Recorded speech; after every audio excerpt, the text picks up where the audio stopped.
Hi, I'm Steve Bujold, and welcome to the first edition of Steve Bujold's Downhome Corner. Joining us on today's show, New Brunswick recording artist Rik Reese.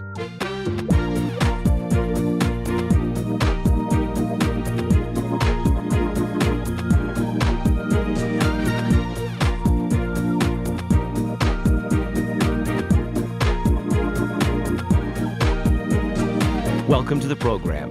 I'm Steve Bujold, and you might remember me from CKNB Radio in Campbellton, New Brunswick. I worked there 5, 6, 30, 40 times, I'm not sure.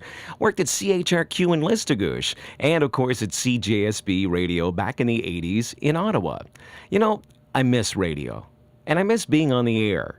I miss all my crazy, loyal listeners. I miss the behind-the-scenes stuff and remotes and concerts and things like that where I got to meet a lot of interesting people. And one of the things I miss most about radio is doing interviews. These were my favorites. Now, I had a few favorite interviews, like Long John Baldry, the great blues artist who I got to interview twice. I interviewed Margot Kidder, and from Trailer Park Boys, Mr. Leahy, or John Dunsworth, and the director Mike Clattenburg. I did probably a dozen interviews with Campbellton's own Peter Marr, the recently retired radio voice of the Calgary Flames. I even got to interview one of the sitting New Brunswick premiers, Bernard Lord, a few years back. And, of course, a host of other interviews that I really enjoyed. But what I always loved about doing interviews is I got to ask the questions I wanted to know. And it was always educational for me. I always learned something. Like I say, I miss that. But the prospect of working for another broadcasting company really killed my interest in radio. A couple of years ago, I found a group on Facebook called Downhomers Are Us. And I can't remember exactly how I found it, if I asked to join the group or Deanna asked me to join the group, but somehow I ended up on Downhomers Are Us. And I love the connected theme. Now, when my common-law wife Leslie and I first got together, she used to always say, "We're all connected." We had no idea how big that statement would become, how undeniably true that statement would be, but more about that later. I had a lot of fun and met many friends on Facebook and Downhomers Are Us, made new solid friendships, like with recording artist Brenda Best from Campbellton, for example, and also today's first guest, Rik Reese, and I'll tell you about that shortly. The greatest friend I met became the lady I fell in love with, Leslie Ferguson. More about her later. For a long time, I watched the comings and goings of Downhomers Are Us on Facebook and wondered, how can I put that type of thing into a show? Something you could listen to that did the same thing the Downhomers Are Us group does on Facebook. Connect us Downhomers. And so, for no particular reason, I've created Steve Bujold's Downhome Corner. My timeline. I grew up in Campbellton, moved to Los Angeles, moved back to Campbellton, Vancouver, Sussex, Campbellton, Yellowknife, Ottawa, Toronto, Los Angeles, or Reseda actually, then Campbellton and Ottawa. Stay tuned to find out where I end up next. Downhome has never left me. When I was old enough, I couldn't wait to get away. Then I did everything I could to keep my connection and bring me back home. My culture and my roots will never leave me. I am a true Downhomer.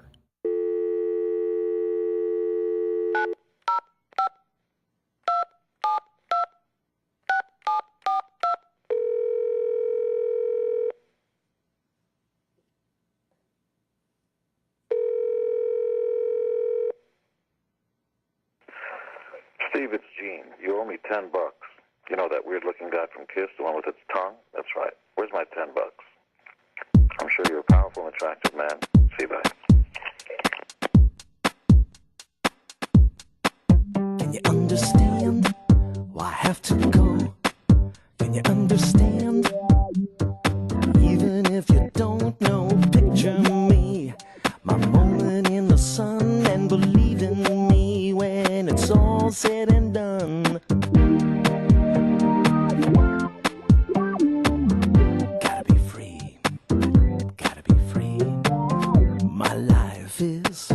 Joshua Tree. I shouldn't be here, but baby, look at me. I didn't know it, but maybe I'm strong. No invite to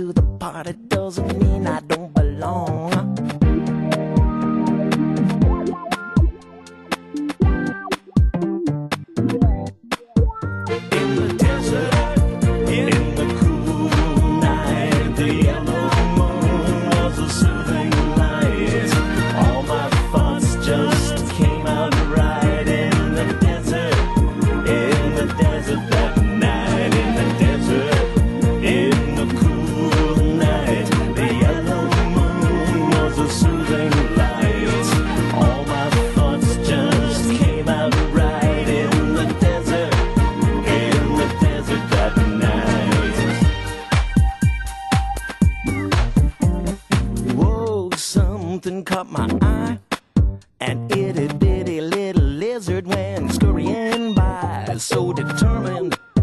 What's the problem with me? His only worry was point A to B. What about me? What about me? The gecko would appear to be free and a hell of a lot more fragile than me. Then it hit me like a brick. I got nothing I need to mend, nothing I need to fix. In the desert, in the cool night, the yellow moon was a soothing light. All my thoughts just came out right in the desert that night, in the desert, in the cool night. The yellow moon was a soothing light. So at peace, I ended the fight in the desert that night. In the desert,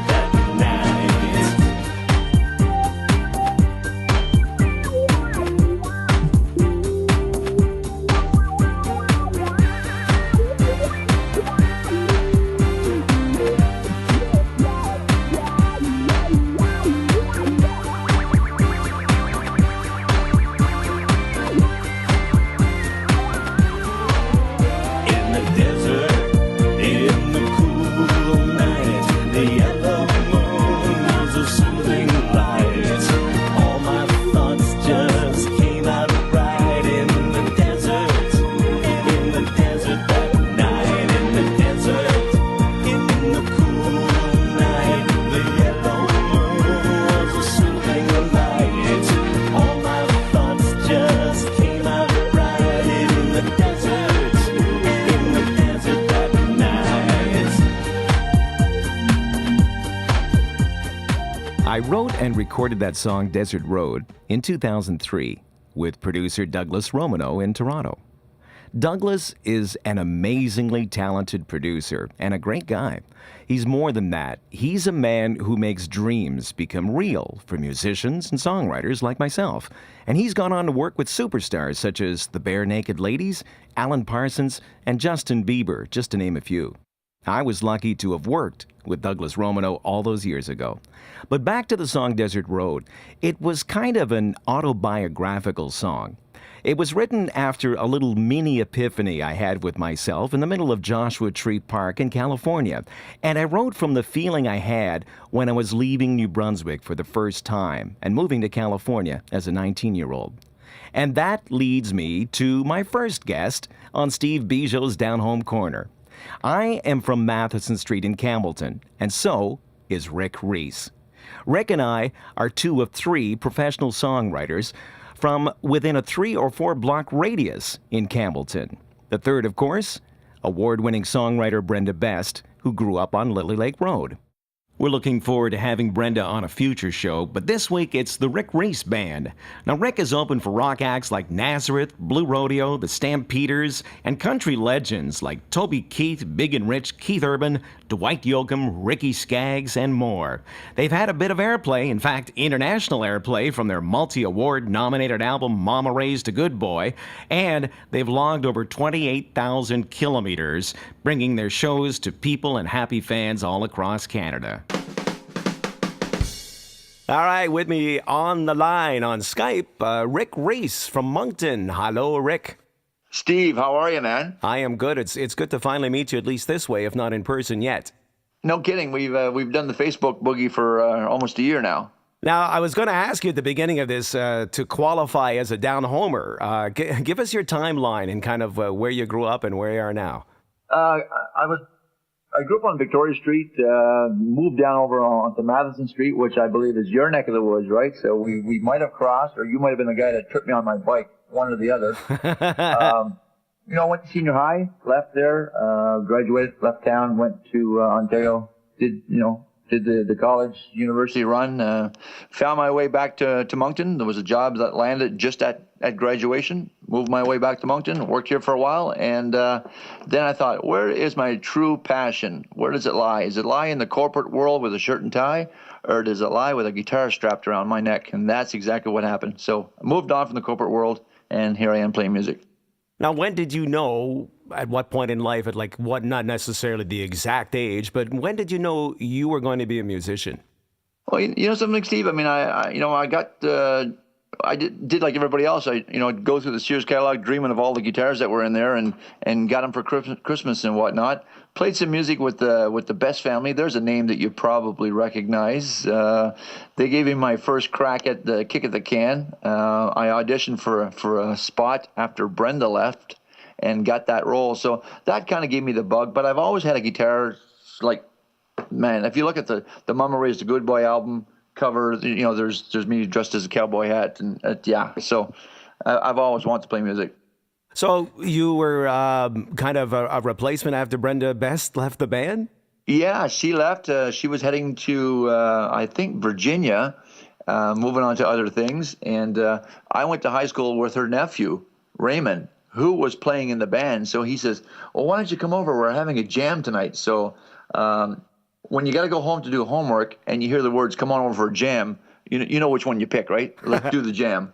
So, yeah, we head up to Lily Lake Road, bring my guitar, and we jam. And, there's all the, Wally Bass and George Bass and June and the whole crew. And they're like, you're in. So I think I was 16, and that was my first real audition. And I got into a band, and these guys were playing music and getting paid. So hello, Rockstar. How did you discover the Downhomers Are Us page? Just through mutual friends that had connected on the Facebook. I mean, when I started on Facebook, I almost went through my senior high yearbook and said, oh, I wonder if he's on Facebook, or I wonder if she's on Facebook. And then you get all these mutual friends, and then it brought me to Downhomers Are Us, which is a very cool page. Mutual friends. You got something like, what, 5,000 friends? Do you stay up all night looking for requests, or how do you get this? You know what it is? It's like every time you play a different show into a different town, then, you meet people there and you get home. And that's always one way that I measure the success of the show, is how many friend requests we get from those different towns. And, as of late, we did a tour of Alberta, and we were out that way. So I always measure from town to town, Calgary, Edmonton, to the next night, how many friend requests did I get from each show. And it's kind of a measuring stick, if you will. But, a lot of the people are from Campbellton that I know, but a lot of people are people that I've met through shows and whatnot. So, Facebook's a great networking tool, and so is Downhomers Are Us. You can post pictures of shows and what's coming up. And how have you enjoyed Facebook and Downhomers Are Us for that? Oh, it's fantastic, man. That's how that's almost how you and I connected here, for instance. And I remember you on the radio, when I was a youngster growing up in Campbellton. So if it wasn't for Facebook, we probably wouldn't be having this chat right now. That's true enough. Yeah. Now, there's a lot of talent back home, too. Like, I mean, you played with the Best family, and I'm sure you've run into a lot of other people. And if you look at some of the things going on back home right now, there's tons of talent. What do you think accounts for all that talent back home? I think, something? I put it this way. You either play hockey or you play guitar, and I sucked at hockey. So you're talking about people like Gino Clement, for instance, and that kind of era of musicians. And Gino was a mentor to me, and Gino taught me, everything I know, but not everything he knows, because he still knows more than I do. So, great guitarist and a great guy. A super, super guy. So Gino was one of your local musical influences. Anybody else? Yeah, all the guys from the band Sinus. I remember being too young to get into the Flagship, but young enough to sneak in on a Sunday afternoon matinee, and there was guys like Ron Perrin, Bernie LeBlanc, Pierre Pitt, Steve Hennessy. Yeah, so all these guys come to mind, and there we were. They were playing like songs like Jump, and it's like, who are these monsters, And now Steve Hennessy's on tour with Michael Bublé. That's right. Who are your international influences, like the big name artists? The big name artists, I kind of grew up on Kiss, and I grew up with Canadian rock bands like April Wine and the Triumph and whatnot, and I really like that kind of stuff. But it was Dwight Yoakam that and Steve Earle that swung me over to country. When I heard their first albums, I thought, this is good. This is not your typical kind of traditional slow stuff. Coming off of Kiss, I still need to have a little bit of edge, right? So these guys were edgy enough, like Steve Earle, to get me over into country. And then I had you fast forward some odd years later, and I had the pleasure of being on the lineup at the Cavendish Beach Festival with Dwight Yoakam. So I said to the promoters, I don't ask many favors, but this time I have to meet Dwight.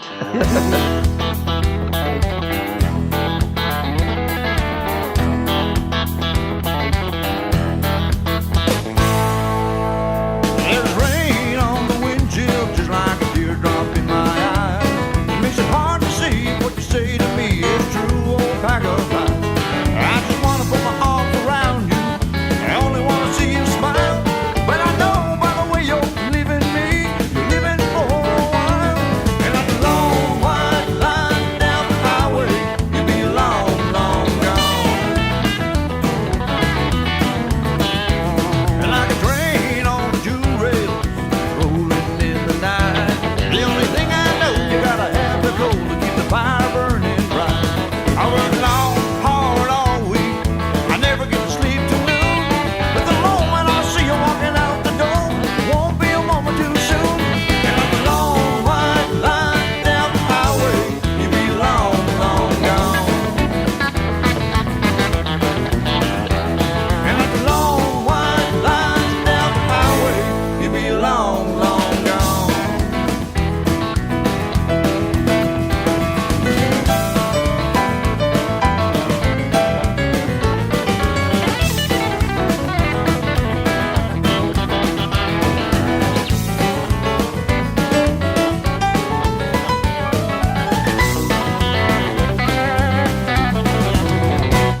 There's rain on the windshield, just like a teardrop in my eyes. It makes it hard to see what you say to me is true, old pack of lies.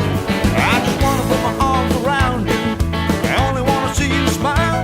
But I know by the way you're leaving me, you're leaving for a while. And like a long white line down the highway, you'll be long, long gone. And like a long white line down the highway, you'll be long, long gone. Long gone.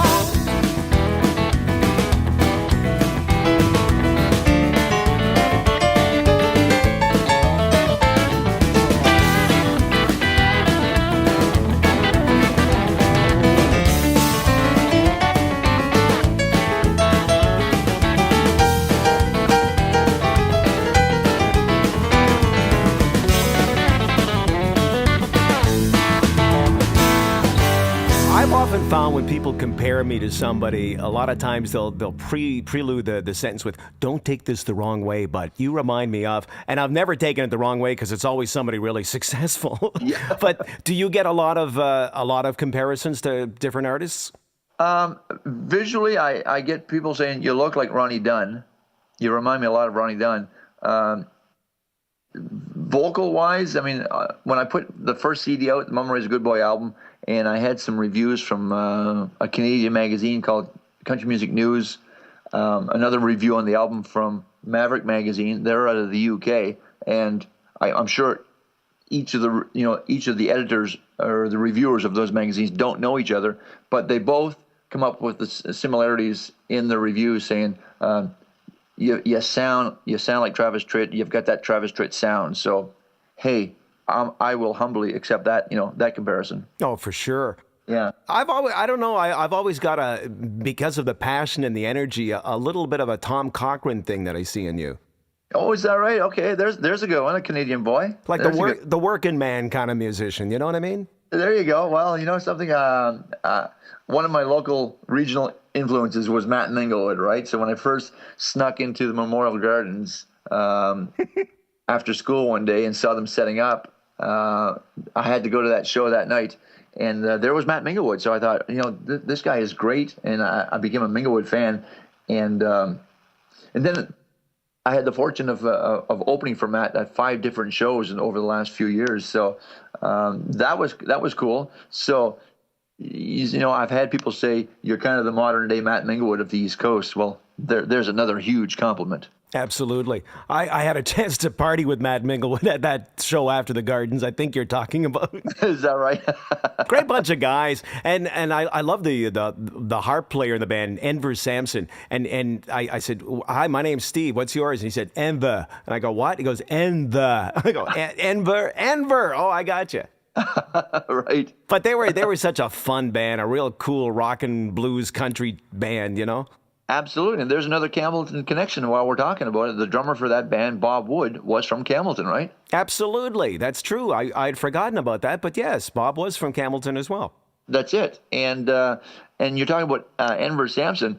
Enver passed away in I believe, a motorcycle accident in Ontario coming from a show back in the day. And, 2011, some of the listeners may know that I lost my bass player, Pete King. He was coming from a show that we did over on PEI, opening for Toby Keith. He was driving his motorcycle. On his way home, he hit a moose.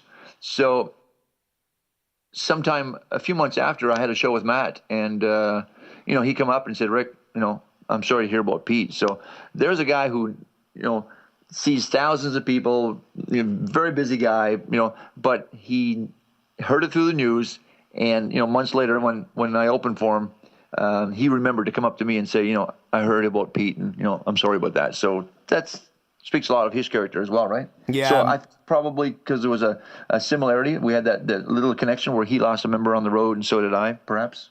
Yeah, it's something you definitely had in common, and Matt was the real thing, and he was always the genuine article. Yeah, you're right. You went through a name change recently. What's the story on that? Well, something. There's a good segue. Pete and I were the last two standing members of Neon Highway. So after Pete's passing, I continued with the name, but it became so watered down that I thought maybe it's kind of time to hang up that jersey and just go with the Rik Reese band, because all the guys I have in the band now were fresh and new faces and whatnot, and kind of gone through some personnel changes for various reasons, as every band does. But I thought, now's a good time, and there's the proper reason. So just kind of hung it up in Pete's honor. Well, that's a very respectful thing. Yeah, and the new guys that are currently in the band with me now, I said, well, how do you guys feel? And they said, it's up to you. You've been marketing this name for a few years, and we're cool with it either way. But they gave me thumbs up either way, which way I want to go. But I think they probably felt better with a clean slate.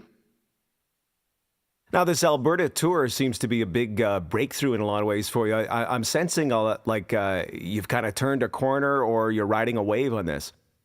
Well, something. It was great. The nice thing about it is, if you look at the credentials for Big Valley Jamboree, and that was the anchor date that brought us to Alberta, they're credited as being one of the largest country music festivals in North America. I was thinking they were the largest country music festival in Canada, but they're saying North America. So that's nothing to sneeze at. And then, the fact that here we are, just a couple of good old boys, one from Campbellton, the rest of the guys are from the Bucktush area, and we get selected to play this show on on this lineup, and there's artists like Zach Brown and Miranda Lambert and whatnot. Here we are, indie band, no record label, no management, no hit single, and we get on this lineup. So, but when I talked to the promoter after the show, I said, thanks for taking a chance on us, and he says, we didn't take a chance, man. We did our homework. We checked out your references and your credentials. So we'll take that as a compliment. Oh, that's got to be good to hear. Yeah, exactly.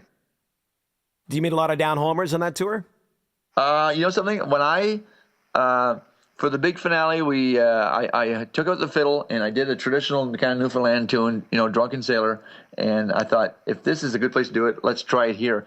And there was 12,000 people at the show. And when I hauled that fiddle out, I said, are there any Maritimers in the crowd? And the amount of cheers was equal to the next question when I said, how many people are not from the Maritimes are from Alberta? And, the cheers were equal. So there was a lot of Maritimers out there. You done good. You done good. Well, it was fun. It was a ton of fun. Made a lot of friends. So, it was very, very cool. But, something, we played Banff the next weekend, and I had people like Mark Duma, who is from Campbellton, who I haven't seen for about 20 years, who I worked with at McDonald's in Campbellton. Billy Hanley came out. He's from Campbellton. Lisa Godette came out. She's from the Trackety area. So it was kind of cool to see all the people, pick up a ticket and come out to the show and that I hadn't seen for, a number of years. Well, that's good, too, because it's harder for a lot of artists to find live venues because there aren't as many as there used to be out there. So when you get a gig like that, you're probably pretty grateful. Oh, very grateful. And, that Big Valley became the anchor date. And then from there, I filled it in with, some casino shows. We did, a few different casinos, which were great. Casinos are fantastic because it's one-stop shopping for a band. You play there, you sleep there, you eat there. You know what I mean? They've got hotels attached and buffets and restaurants attached, so it's a magical gig. It's perfect. Now, I've often heard it said that a writer should write what he knows. Where do you think your roots and your experiences from back home figure into your writing? You know something, Steve? I mean, I think back growing up and, some of the set of rules that my dad had. And, as a teenager, you kind of roll your eyes and you figure, he's being so strict. Why do I have to have the car home at 9 o'clock on a Saturday night when it's my car? So, but, later on you come to realize that, you think back, everything he did, he wasn't doing that to be strict or mean. He was kind of doing to make sure that, things were, I was on the right path and things were, he was doing it all for me. So that's where I come up with the idea to write a song and titled it simply All For Me.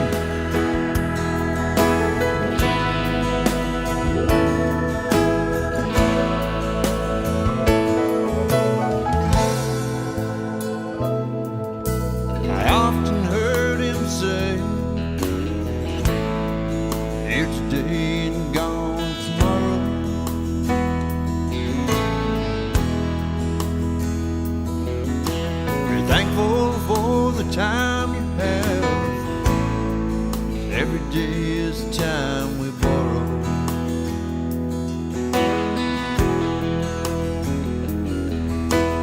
I never gave it much thought when I was just a kid, but looking back now at the things said and did were all for me. Help me be the dad he was to me, to live, laugh, and love your family. I cried the day he left us, but I still laugh at those memories. Well, I still laugh at those memories.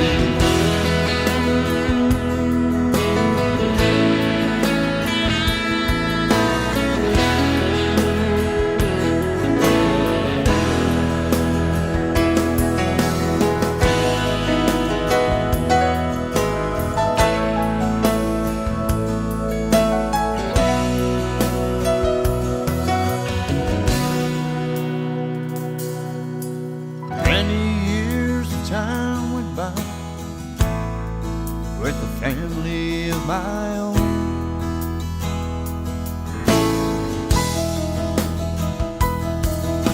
remembering all the things he taught, like how to make a house and home.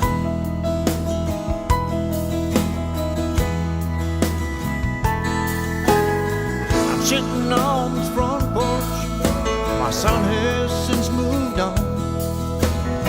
I hope with all the things I said and all the things I've shown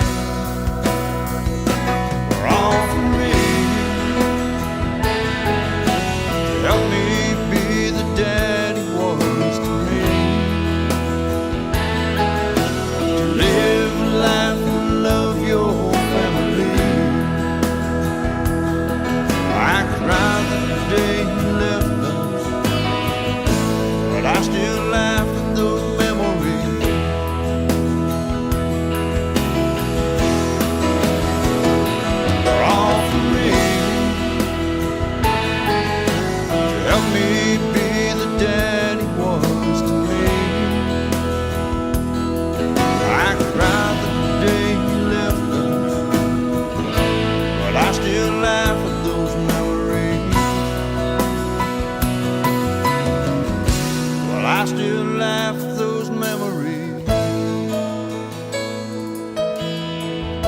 What are some other songs of yours that you're proud of?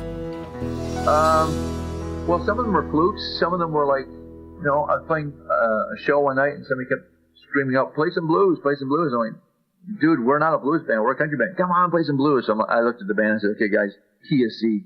And we just did some Chicago blues in the key of C, right? And started off, don't look for me tomorrow and da-da-da, kind of wake up this morning kind of thing. And he comes over and the guy says, I love that song. What is it? And I said, I just made it up on the fly. And I just repeat verse 1 3 times and call it a song. And then I drive home that night and I'm thinking, that guy really enjoyed that, And if I speed it up, tweak the lyrics just a little bit, that's not blues, man. That's a country song. So it's a song called Heading Down to Memphis, which I think, we'll get you to spin later on. Heading Down to Memphis was a second single that I released nationwide through a radio tracker, and it did the best for me. It made it into the top 100 Canadian tracks. Again, a guy with no management, no label. We made it into the top 100. I think it was 76 or so. So it was a little bit of a groundbreaking song, if you will, and it was a fluke. And isn't that always the case? The songs that were just B-side flukes are the ones that you hear the stories on. You can never tell. Right. And what songs should we look out for in the future? We are, when I say we, the new band and I are working on tunes. But some of the former members were with me when I was working on those tunes. And one guy is Jock Downs. He was, he's my former guitar player. And Jock's from Campbellton. So I worked with Jock for about a year. And he's moved on into the blues, go figure. And he's playing with the Terry Whalen band out of Miramichi. So I did some writing with these guys, and that's carried over with the current guys. And we are putting out a new album. It's going to be out. It has to be out. So we're way overdue. But the first album did so well for us that why rush it?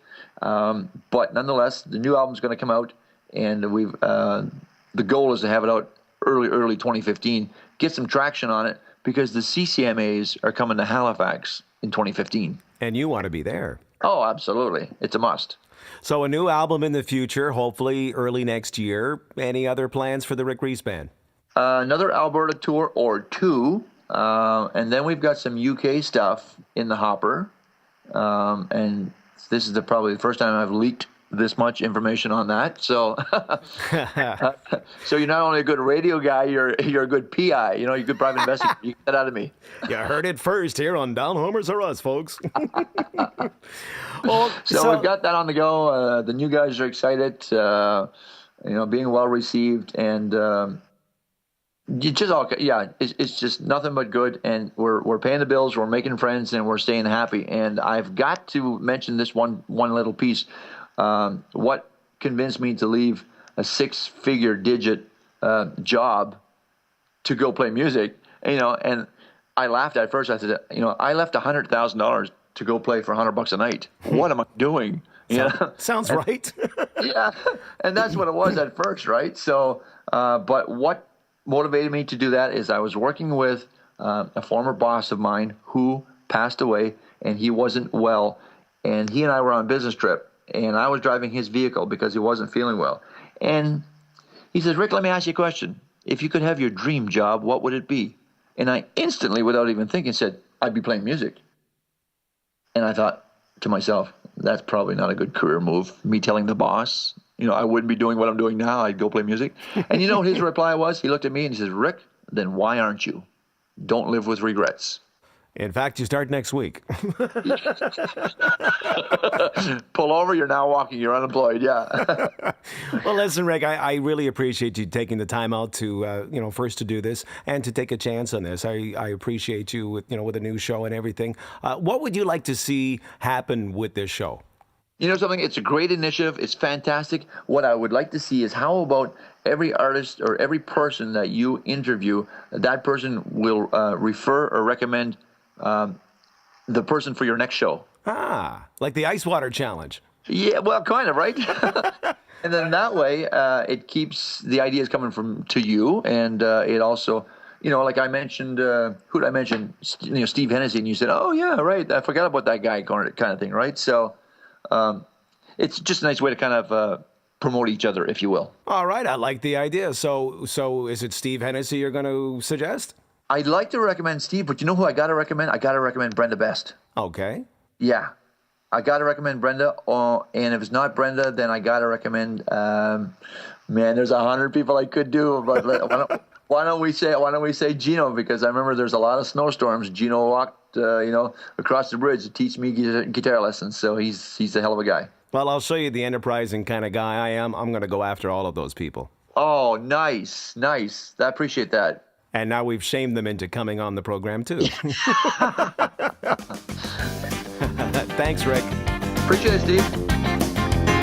Don't look for me tomorrow, honey, no.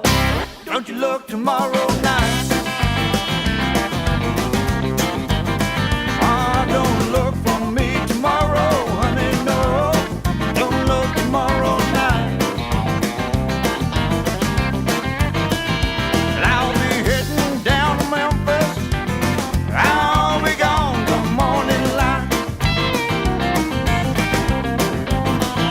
When I'm heading down to Memphis, baby, I won't have time to come.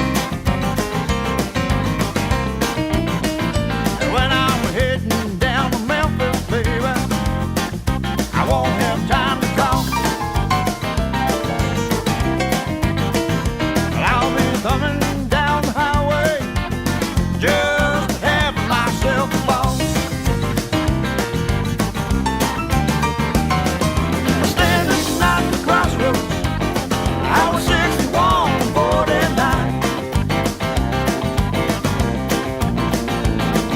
Standing at the crossroads, I was 61, 49. I'll be listening for the ghost of Johnson to start playing for me tonight.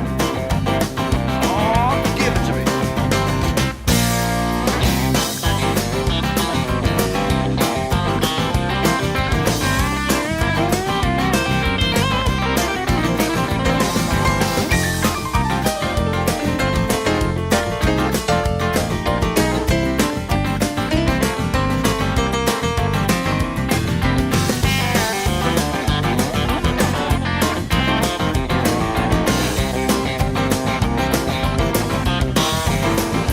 You may read it in the papers, honey, or hear it on the news. Yeah, you may read it in the papers, honey, or hear it on the news. Well, I'll be living me the good life, living in the land of the Delta Blues. Oh, I was standing at the crossroads, I was 61, 49. Standing at the crossroads, I was 61, 49. I'll be listening for the ghost of Johnson to start playing for me tonight. I'll be listening for the ghost of Johnson to start playing for me tonight. For me tonight. For me tonight.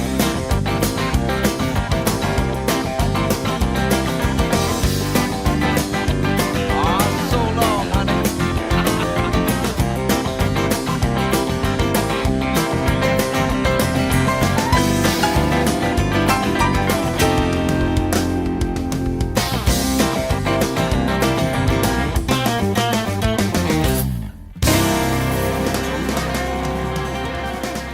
And it looks like nothing but bigger and better things for the Rik Reese Band. We plan to have Rick back on the show again sometime in the near future. We'll have a lot to talk about then, too. Now, the songs we played from Rik Reese are Long White Line, All For Me, and the last one, Heading Down to Memphis. They're available at rickreese.com and iTunes. Remember, support your favorite musician. Buy their music. Don't steal it.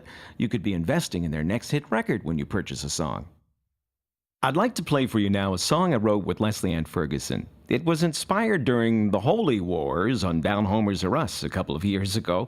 There was a battle of words and posts between the atheists and the religious, and it got quite heated and downright nasty at times. Leslie and I watched this for a while, and one night we were in a mischievous mood. So she picked up the guitar, and we sat down and we wrote this in a couple of hours. A little satire sung to the tune of Dock of the Bay. I pulled out my iPhone and we taped this and posted it on Downhomers or Us on Facebook to kind of lighten the mood a little and have some fun. Here's Downhomer Diddy on Downhome Corner. Checking photos of the morning sun, Sugarloaf Bridges and a hamburger bun, watching the shed roll in. Downhomers are at it again. Typical Downhomers Day, wouldn't have it any other way.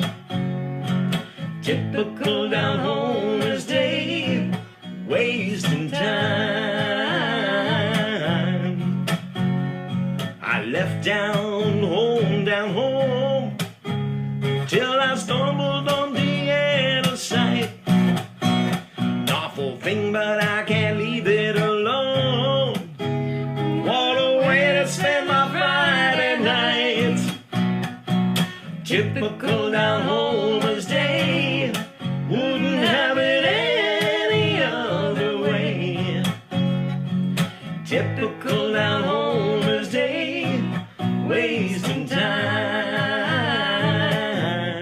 And Deanna say, Looks like no one's gonna change. Everyone still remains the same. I can't do what 1,871 members tell me to do. no. So I let them complain, complain, complain. Sitting here missing my home, and those Downhomers won't leave me alone. Though I must admit defeat, still can't use my scroll block delete. Typical Downhomers Day, wouldn't have it any other way. Typical Downhomers Day, wasting time. Photos, recipes, pictures, boats of dogs, bridges, fridges, videos of logs, jokes, pokes, mudslinging in the rain. We don't even care who's to blame. Sitting here missing my home, This is my home. and those Downhomers won't leave me alone. Though I must admit defeat, still can't use my scroll block delete. Typical Downhomers Day, wouldn't have it any other way. No way. No way. Typical Downhomers Day, wasting time.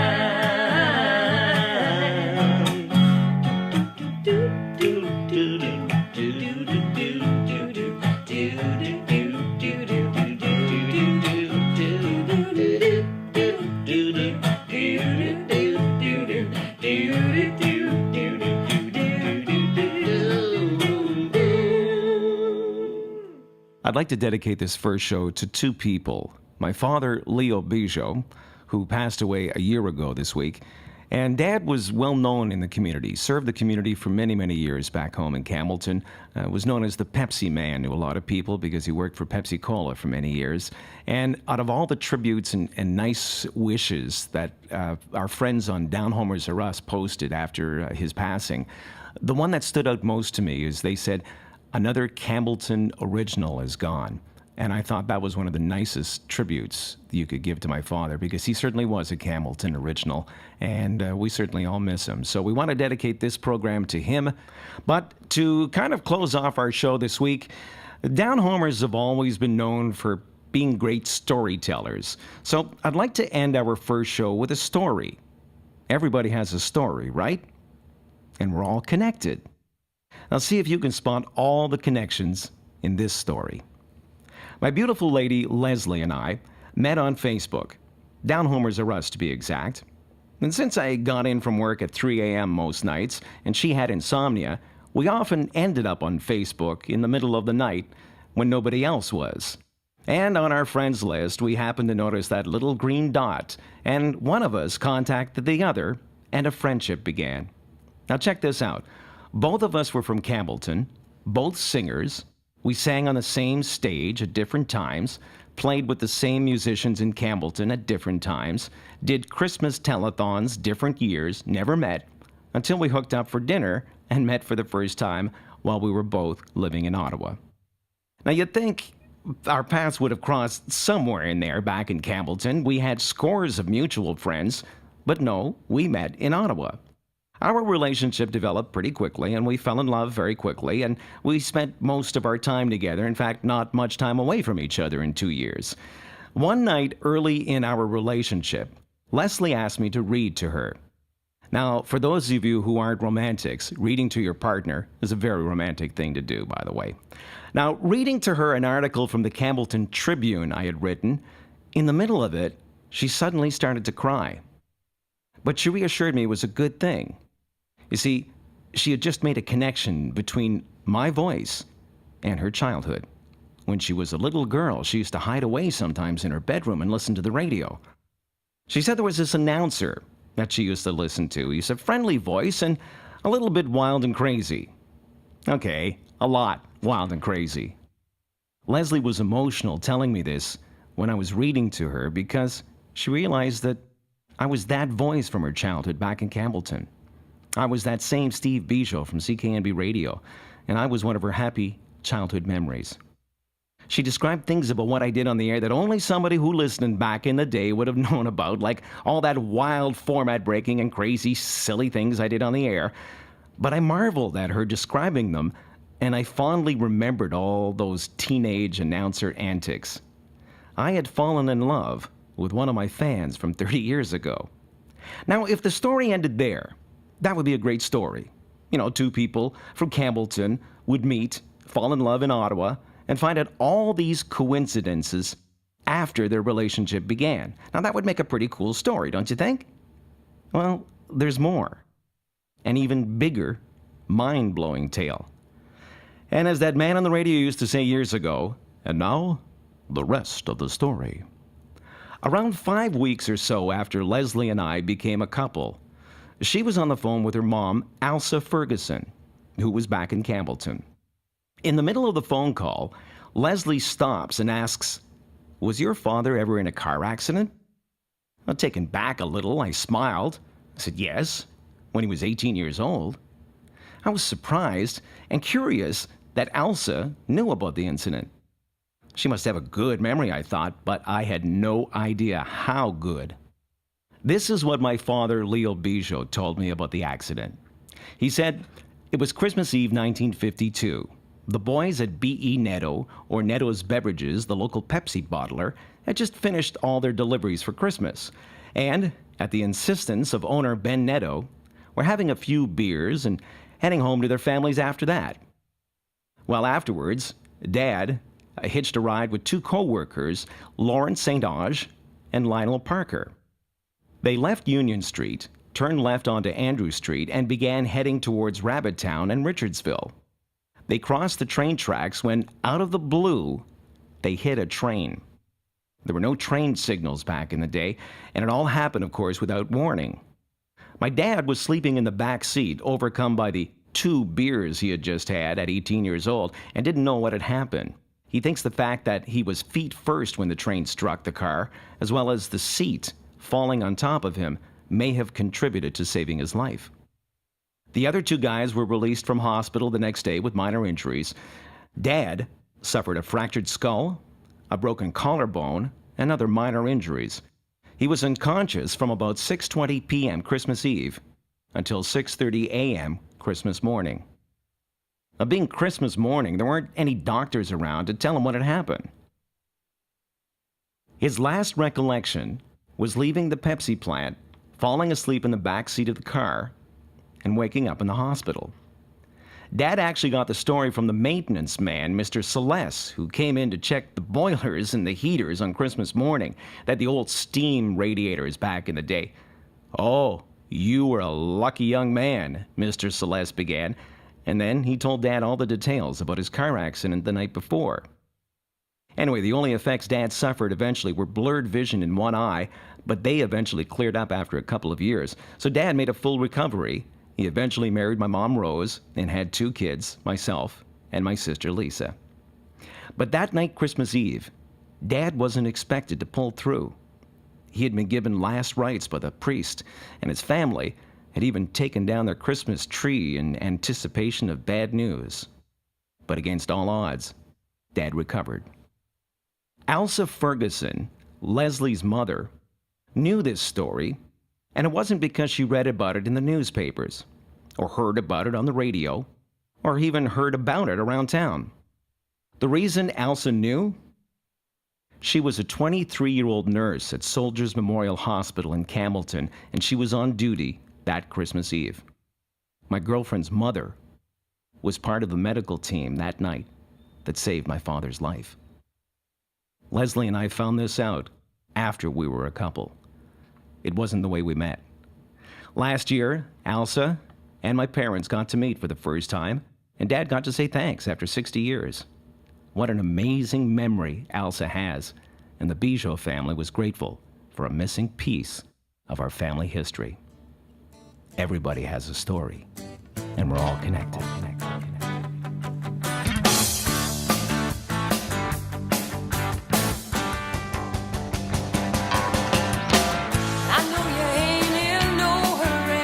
Watching every move that I made tonight. There's something shining in your eyes, and I know that it's more than just the starlight. There's something in the air that makes me want to take a chance. Something in the music that makes me want to dance. Something in the way the stars are shining above. It must be love. Yeah, it must be love. Don't need no worries, the stresses and strains on my head. When I stand with you in the moonlight, darling, it makes me take back every word I said. Something in the air that makes me want to take a chance. Something in the music that makes me want to dance. Something in the way the stars are shining above. It must be love. It must be.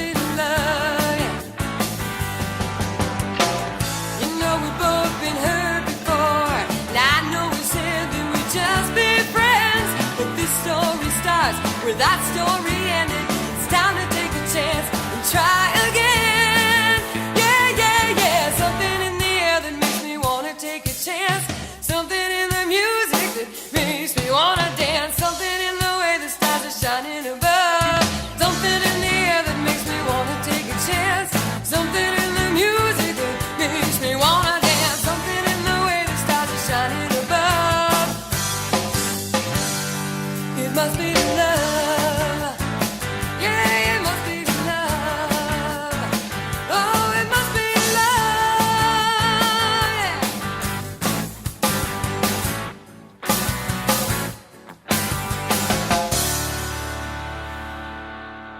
That was Leslie Ann Ferguson and Must Be Love. You can check out her songs on YouTube and Reverb Nation. Well, that's our first show. Hope you liked it. It's a little loose, and it's got a few sound glitches, but it's got heart, and it's finally out there. With your help, we can turn this little thing into a major success. Thanks to Rik Reese, our first guest. Thanks to Deanna Taylor Holdershaw for your support and inspiration. And a special shout out to everyone on Downhomers Are Us. I want to personally thank my producer, Mike Saketa. Without Mike, this project would not have gotten off the ground. So grateful for Mike's production and expertise. And Mike has got some great ideas for future shows that I know you'll love. Tell me who you'd like to hear on the program. With Skype and social media, we can go anywhere in the world. Please share this link on your Facebook wall. The more shares, the further we can connect. Remember, we're all connected. I'm Steve Bujold. Thanks for listening. See you next time on Steve Bijot's Down Home Corner.